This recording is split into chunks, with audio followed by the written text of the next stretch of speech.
Bom dia a todos, tudo bem? Que a graça e a paz do Senhor Jesus esteja convosco. Estamos aí iniciando mais um dia, estamos chegando ao fim de semana e hoje o tema, de maneira muito especial, continua sendo, né, temas estranhos, textos difíceis, porque são textos que normalmente, quando a gente lê sozinhos, podem parecer contrários ao que a palavra de Deus fala. Ontem falamos sobre batismo pelos mortos e a gente viu que não é os mortos, esses mortos são as pessoas, né? Estamos morrendo para o mundo para viver uma nova vida em Cristo Jesus. Então, esses mortos são as pessoas que morreram nas águas e ressuscitaram em Cristo Jesus. E hoje nós vamos falar sobre predestinação. Sabe aquele texto de vasos que Deus reparou vasos de ira para um tempo e vasos de salvação ou vasos de honra? Como é que é isso, pastor? Será que Deus, de antemão, já escolheu algumas pessoas para se salvar e algumas pessoas para se perder? E não importa o que você faça ou o que você fala, você já foi predestinado para ser salvo ou perdido? Então, se eu já fui predestinado, não importa o que eu faço, sabe? Será que é isso mesmo? Então, não importa o que eu faço. Eu vou fazer as coisas erradas mesmo, mas Deus sabe se eu vou me salvar ou vou me perder. Será que é isso mesmo? Será que nesse sentido, assim, essa predestinação? Então, adianta Deus morrer? Deus amou o mundo de tal maneira e enviou seu Filho para que todo aquele que nele crê não pereça. Então, se uns já vão ser destruídos e outros não vão ser destruídos, porque Deus já escolheu lá no passado, então Jesus ter vindo aqui é em vão, porque ele poderia o texto ter dito, ó, Jesus veio para buscar e salvar aqueles a quem Deus escolheu, não buscar e salvar o perdido, ou porque Deus amou o mundo. Não, Deus amou aqueles que aceitariam ele. O texto teria que ser um pouquinho diferente, né? Então, só a Bíblia já diz isso. Mas nesse texto parece entender que, e tem muita gente que pega esses textos para dizer, olha, foi uns foram escolhidos, né? Existe até religiões que seguem isso. Uns foram escolhidos para destruição, outros para destruição. O texto está em Romanos, capítulo 9. Vamos abrir lá em Romanos capítulo 9, tá? Depois a gente vai explicar um pouquinho, entender um pouquinho como é que é essa predestinação e se o texto está realmente querendo dizer isso aí, tá bom? Eu sei que muitos ontem eu compartilhei, alguns me mandaram alguns temas interessantes, um sobre escravo, eu achei interessante, sobre arrebatamento secreto, será que vai ser secreto ou não vai ser secreto? E eu vou adicionar essas questões, né, essas dúvidas, né, não vou dizer que é dúvidas, são textos difíceis. Às vezes a gente até sabe explicar, mas realmente são textos difíceis. O Rico e Lázaro. Então, continue deixando aí mais, porque quando não houver mais assim textos difíceis, e cada dia a gente vai falando um pouquinho, tá bom? Feche seus olhos, vamos orar ao Senhor. Bondoso Deus, Pai querido, estamos aqui para meditar a tua palavra. Hoje vamos falar sobre a predestinação. A gente sabe, Senhor, que o Senhor morreu para todos.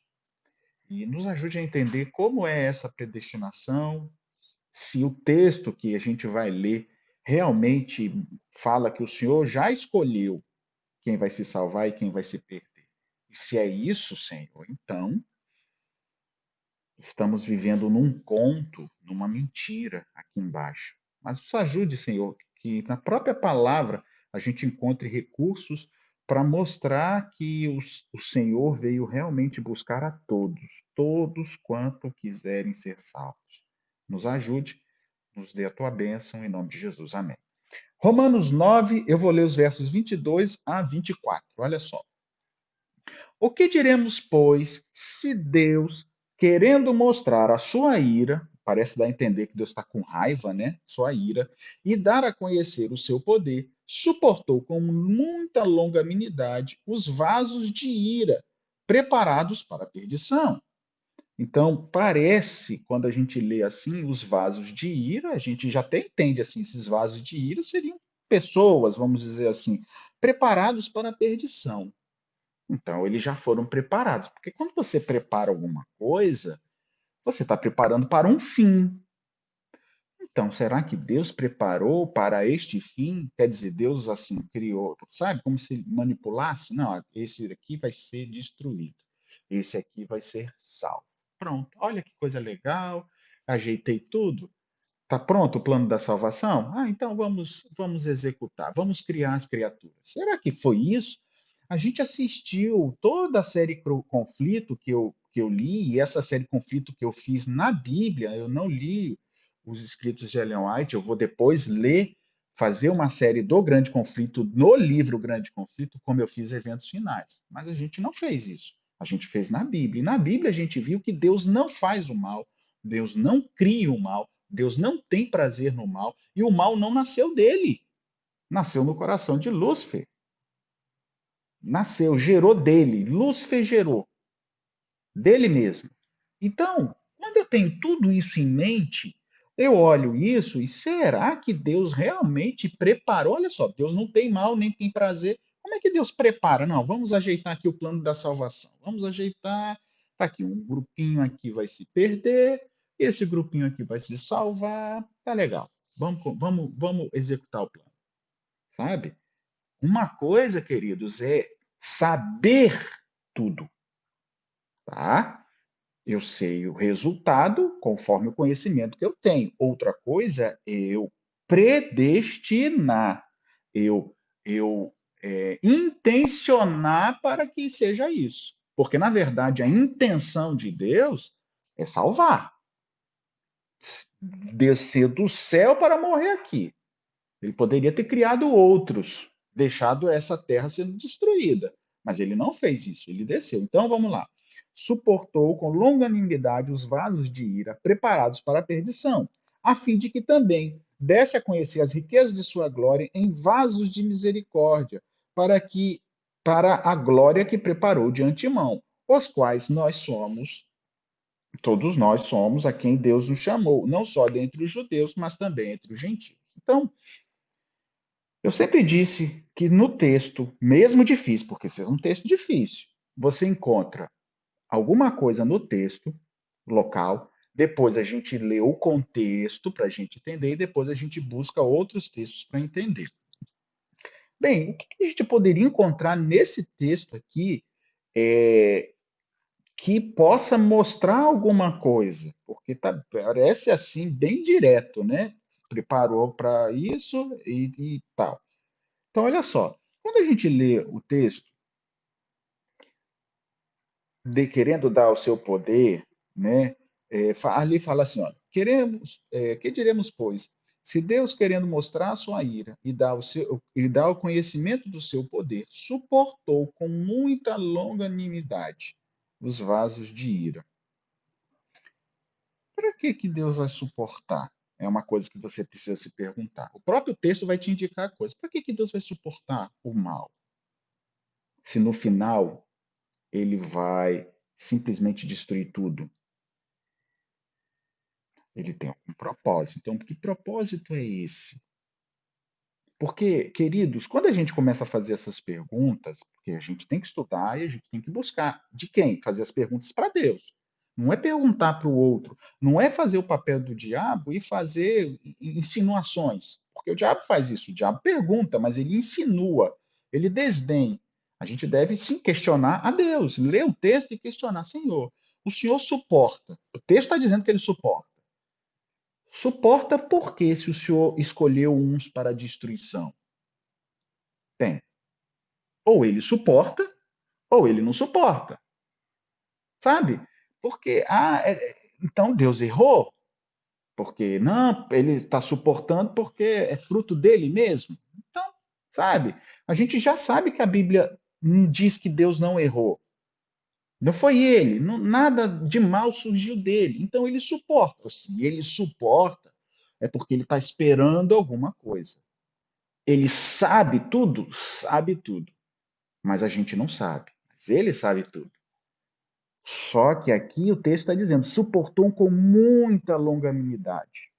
Ou seja, paciente, bem, foi muito paciente. Para que ele vai ser paciente com aqueles que ele criou para destruição. Eu não estou dizendo que Deus criou para destruição. Eu estou dizendo que muitos pegam o texto para dizer que Deus criou para destruição. E Deus criou outros para salvação. É isso que eu estou querendo dizer. Eu não creio que Deus criou uns para a perdição. Eu creio que Deus sabia quem ia se salvar e quem ia se perder. Mas ele fez um plano para salvar a todos, todos, para que não tenha dúvida. Por isso o juízo. Por que, que vai ter um juízo, queridos? O juízo vai ser para mostrar para mim, para você, para os anjos, para os seres não caídos, aquilo que Deus já sabe.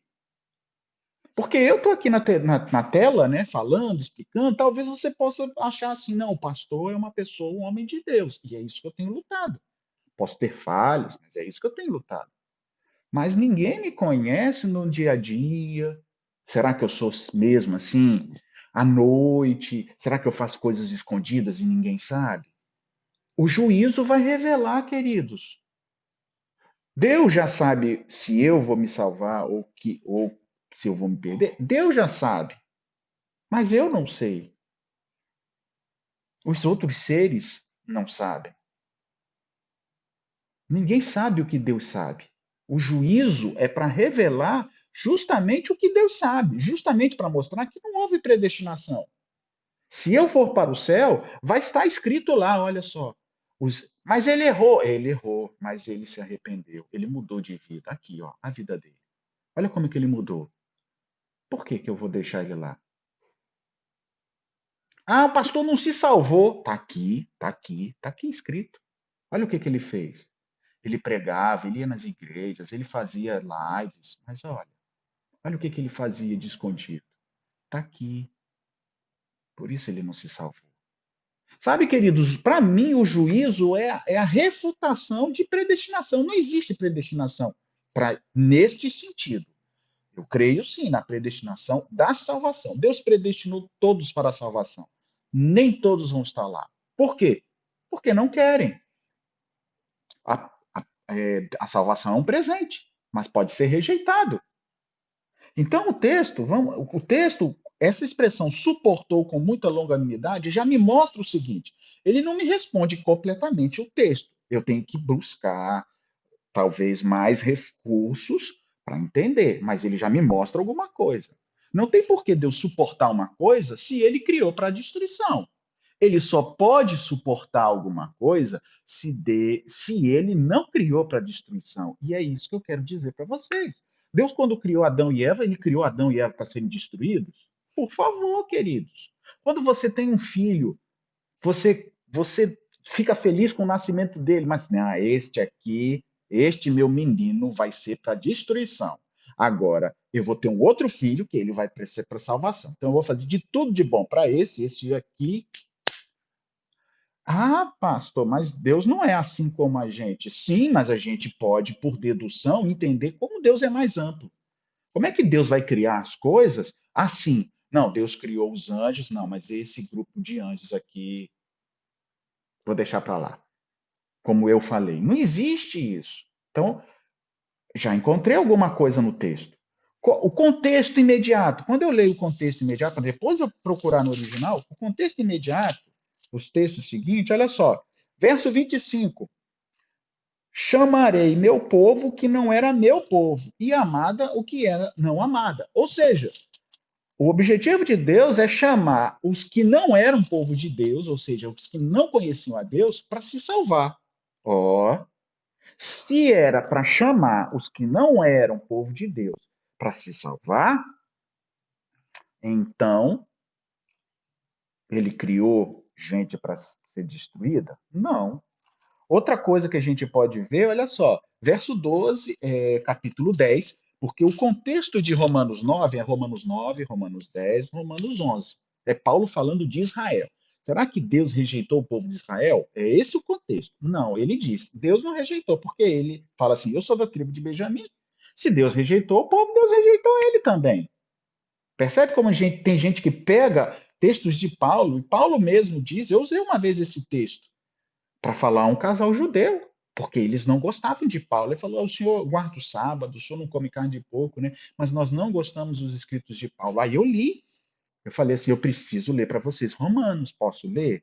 Vocês me permitem? Eles permitem. E aí eu li o Romanos 11, verso 1. Deus rejeitou o seu povo? Aí ele fala, eu sou de Benjamim, da tribo de Benjamim. Aí foi quando caiu, sabe, uma máscara, o véu deles, eles assim, pastor, me explica então. E aí a gente começou a falar, e eu falei de Jesus. Falei, o Messias que vocês estão esperando, eu acredito que já veio na pessoa de Jesus. E aí usei o texto de Isaías, que ele carregou os nossos fardos. Parece que eu estou mudando a história? Não, não estou mudando. Mas para você entender que nesse contexto, verso 13, capítulo 10, verso 13, todo aquele que invocar o nome do Senhor será salvo. E aquele casal judeu, eu falei, sabe, o Cristo carregou. Aí eu falei assim, vocês aplicam Isaías 53 a vocês. Vocês, o povo, os filhos de Jacó, como sendo o servo sofredor. Mas eu pergunto, vocês carregaram os meus pecados? Vocês não se misturam com os gentios, porque eu, por mais bondoso que eu possa parecer para mim mesmo, na compreensão de vocês, eu sou um gentio. Eu não tenho sangue de Abraão. Sabe? E aquilo ali foi como uma pontada, as flechas neles. Então vocês carregaram os meus pecados? Porque aqui está dizendo isso. Este servo sofredor não são vocês, com todo respeito. É aquele que foi pendurado na cruz. E aí eles falaram, pastor, tem alguma igreja que a gente possa ir para a gente aprender mais? E aí eu indiquei a comunidade judaica adventista para eles irem. Sabe, queridos, todo aquele que invocar o nome do Senhor será salvo. Se Deus criou um grupinho para ser salvo, um grupinho para ser perdido, adianta ter esse texto? Adianta invocar o nome do Senhor? Então, se é para invocar, e todo aquele que invocar será salvo, então Deus não criou um grupinho para ser salvo, nem um grupinho para ser perdido. Tudo bem, queridos? Agora eu vou nos escritos traduzindo algumas coisas para a gente entender o texto em si, o que Paulo queria dizer. Vamos lá? Romanos capítulo 9, eu sei que a gente acaba correndo aqui, a gente acaba não falando muita coisa, existem muitos, eu separei muitos textos, mas não dá. Mas eu vou ler agora o texto, eu acho que o que eu já falei já dá para entender. Que Deus não predestinou um grupinho para uma coisa, um grupinho para outra. Não, ele predestinou todos. Todos. Todo aquele que invocar o meu nome será salvo. Todo. Porque Deus veio buscar e salvar o que estava perdido. Não é assim que diz Lucas capítulo 19? Se Deus veio buscar e salvar o que estava perdido, quem estava perdido? Queridos, eu estava perdido, queridos. Mesmo tendo nascido na igreja, minha mãe da igreja, minha avó da igreja, sou pecador. Meu filho perdido. Sabe? Às vezes a gente coloca perdidos só os que são assassinos, as pessoas que estão na cadeia. Não, nós somos perdidos, todos nós. E se ele veio buscar a mim e o outro, quando ele me encontra e eu aceito, eu preciso falar disso para eles também. E aqui ainda diz, olha só, o que diremos, pois? Deus querendo mostrar no original é assim, mas não, esse que diremos, pois, já começa só no pois. Essas outras palavras foram colocadas pelo escritor, escritor não, pelo tradutor, para dar sentido, para a gente entender o sentido, porque não tem jeito. Quando a gente pega só palavra por palavra, a gente junta tudo e fica olhando, mas precisa acrescentar alguma coisa para fazer o sentido, tá bom? Então, isso não é, mas então está acrescentando palavras que não foram ditas. Não, a gente não entende isso. Nenhum tradutor entende desse jeito. Você precisa dar ênfase a uma coisa. Então, às vezes, você acrescenta, não com o intuito de trair a palavra ou o que você está escrevendo, mas para dar sentido, fazer mais sentido. É porque você está explicando conforme o que você entende. Todo tradutor, por melhor que seja, vai fazer conforme o que ele entende da melhor maneira. Tá ok? Então, olha só, mas se Deus está resolvido no original, Por que diremos, pois, Deus querendo mostrar a sua ira? Diz assim no original. Mas se Deus está resolvido, está determinado a demonstrar. O que está determinado a demonstrar? É esse sentido aí, de estar querendo mostrar, tá vendo? Que diremos, pois, se Deus querendo mostrar, essa expressão, Deus querendo mostrar, no original ele está resolvido, está determinado a mostrar. A mostrar o quê, pastor? O que Deus está querendo mostrar? E aí, com uma ênfase em atos e argumentos. Deus vai mostrar através dos atos e argumentos. O que Deus vai mostrar através dos atos e argumentos? A ira. Viu? Deus querendo mostrar a sua ira, foi traduzido como sua ira, como sendo a ira de Deus. Mas não é a ira de Deus. O que Deus está querendo mostrar por atos ou argumentos, ou seja, para mostrar pelos argumentos o porquê que ele agiu assim ou assado, a ira. E essa palavra ira é disposição natural. Mau hábito, caráter. Ora, se a ira quer dizer isso, então não é Deus. Deus não é mau, Deus não tem um caráter mau, Deus não tem um mau hábito, Deus não tem uma disposição natural. Isso é de quem? Do ser humano. Natural, do ser humano. Não é nem metafísico. Não é nem dos anjos, é natural, da natureza. Da nossa natureza. Aqui não está falando da divindade. Então, assim, Deus está resolvido. Deus está querendo mostrar a disposição natural. Essa palavra ira é disposição natural. Deus está querendo mostrar o caráter de quem? Ou seja, Deus está revelando, Deus está permitindo que seja mostrado os atos, as ações do caráter, da disposição natural. Disposição natural de quem? De todos os seres humanos. Meu, seu, de Adão, de Eva, vai mostrar tudo. E não é assim. Cada dia que passa a gente conhece as pessoas. As pessoas erram, e tem aquelas que pedem perdão, que retrocedem, e tem aquelas que não pedem, que não querem, que insistem, persistem e se tornam mais petulantes, mais, sabe, não, e tal. E tem outros que param, pensam e falam assim: não, eu errei, me perdoe. Como é difícil fazer isso hoje. E aqui ainda diz, para demonstrar a ira, a disposição natural. E aí, aqui ainda continua, dá a conhecer o seu poder. E aí fazer conhecido a sua força, o seu poderio, a sua capacidade. O que Deus é capaz? O que Deus tem poder? O que Deus tem força, pastor? Em relação à ira, em relação à disposição natural do ser humano, em relação aos atos maus dos seres humanos, ao caráter do ser humano. O que Deus é forte em relação a isso? Hein? Porque a gente tem que fazer isso, essa pergunta. O que Deus é forte? Aí no sentido ele é capaz de quê? De suportar calamidade, sofrimento com coragem e paciência. Ele é capaz, ele tem poder para suportar as aflições, as angústias que vêm. E não é isso que está acontecendo hoje. Deus lá do céu está suportando. E o texto diz, né? Suportou. Ó, tá aqui, suportou. Mas o sentido ele é mais amplo.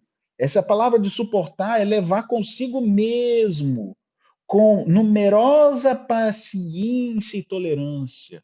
Ou seja, Deus está sendo tolerante, suportando, vendo as ações, os atos de ira, mas não é atos de ira de Deus, é atos de ira de nós aqui.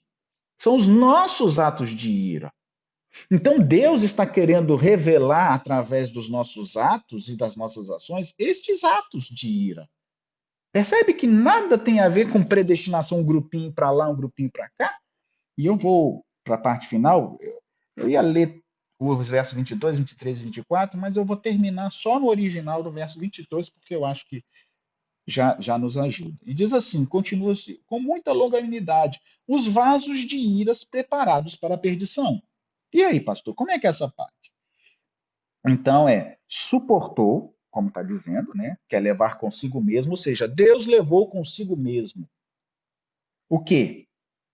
Com numerosa paciência, com muita longanimidade, paciência, tolerância, os vasos. Essa expressão vasos, no grego, é uma metáfora grega para o corpo. Não é a tradução de corpo, tá? Porque a palavra corpo seria outra no original. Mas os gregos usavam essa expressão vasos como uma metáfora. Tá aqui, uma metáfora para o corpo, normalmente realizando uma obra má. Então, quando está falando vasos de ira, é justamente pessoas que estão usando os seus corpos para fazer o quê? Coisas boas? Não. Coisas más. Então, ó, realizando a disposição natural. Então, no seu corpo, no seu vaso, no meu vaso, realizando a disposição natural, realizando a ira, as ações de ira, que causam ira em Deus, sim, porque a Bíblia diz: irai-vos, mas não pequeis. Mas não é a ira de Deus, é a ira dessas criaturas daqui, tá? Aí diz, aí quando está escrito preparou diante, preparados para a perdição, a palavra preparados aí, ela é preparados ou pode ser ajustados para si mesmo. Olha, se é ajustado para si mesmo, então é diferente o significado, porque pode ser um ou outro. Foi colocado preparado. Não está errado. Só que a gente acaba entendendo o preparado como se Deus preparou mesmo. Mas quando a gente lê ajustados a si mesmo, ou seja, o que muda? Peraí, não foi Deus, foram eles mesmos. Ou seja, se eu me perder, queridos, com todo respeito, eu me perdi porque eu me ajustei por mim mesmo. Eu quis por mim mesmo. Porque a salvação não vem de mim. A salvação não vem de você. A salvação vem de Deus. Nós estamos condenados, nós estamos fracassados, nós estamos derrotados. Então, em nós, a gente não consegue nada. Então, Deus veio, Deus dá a salvação, Deus faz o querer, Deus dá a vontade. Percebe? Está mais do que claro. Deus é que faz, Deus é que age. E ele quer agir em quem? Em todos. Em todos. E se ele quer agir em todos, queridos, ele quer agir em mim. Agora, quando eu quero continuar sendo vasos de ira, não é porque Deus preparou esses vasos de ira. Eu me ajustei. Eu me ajustei em direção à destruição. Porque é literalmente isso. Para a perdição. Perdição aqui é destruição mesmo. Ai, queridos. O verso 24 diz: os quais nós, a quem Deus chamou, não só dentre os judeus, mas também entre os gentios. Queridos, Deus nos chama. Deus está revelando agora quem são os vasos de ira, é isso. O texto está querendo dizer que Deus está revelando agora, pelos atos, pelas ações, os vasos de ira. Que nós sejamos, o verso 23, os vasos de misericórdia. Sabe o que significa essa palavra misericórdia? Eu escrevi aqui. Agir de boa vontade ao miserável e aflito. Não é que Deus criou vasos de misericórdia, é que Deus queria que todos de vasos de ira fossem para a vasos de misericórdia. Percebe? E eu termino com essa pergunta: você é um vaso de ira ou um vaso de misericórdia? Porque os vasos de misericórdia são aqueles que foram miseráveis, está aqui, bondade e boa vontade ao miserável e aflito, associada ao desejo de ajudá-los. Deus tem o desejo de ajudar a mim e a você. E hoje, nós somos esses vasos de misericórdia, vasos de pessoas que receberam a bondade de Deus, que fomos ajudados a isso, ou somos ainda vasos de ira? Feche seus olhos, vamos orar ao Senhor. Bondoso Deus, Pai querido, como o texto é amplo, existem outros textos que até separei aqui, mas já estamos com o tempo. E acredito, Senhor, que mesmo nesse pouco tempo que nós falamos aqui, ainda isso pode entrar em nossos corações para que a gente possa entender que vale a pena ser fiel a Ti, Senhor. Nos ajude a não sermos vasos de ira. Todos nós, em algum momento, já fomos. Todos nós temos a nossa natureza pecaminosa, a nossa disposição natural, o nosso caráter ruim. Mas, Senhor, o Senhor quer nos transformar em vasos de misericórdia. Daqueles que não mereciam, porque eu e os demais que estão ouvindo também não merecíamos, Senhor, mas o Senhor nos ajudou por muito nos amar. Nos ajude a levarmos essa salvação para outros. Em nome de Jesus. Amém. Queridos, Deus abençoe. Amanhã é sábado. Normalmente a gente não tem a meditação, mas nós vamos fazer no culto, na mensagem do culto, nós vamos falar sobre o voto de Jefté, tá? Deus abençoe e se quiser assistir amanhã, amanhã nós vamos falar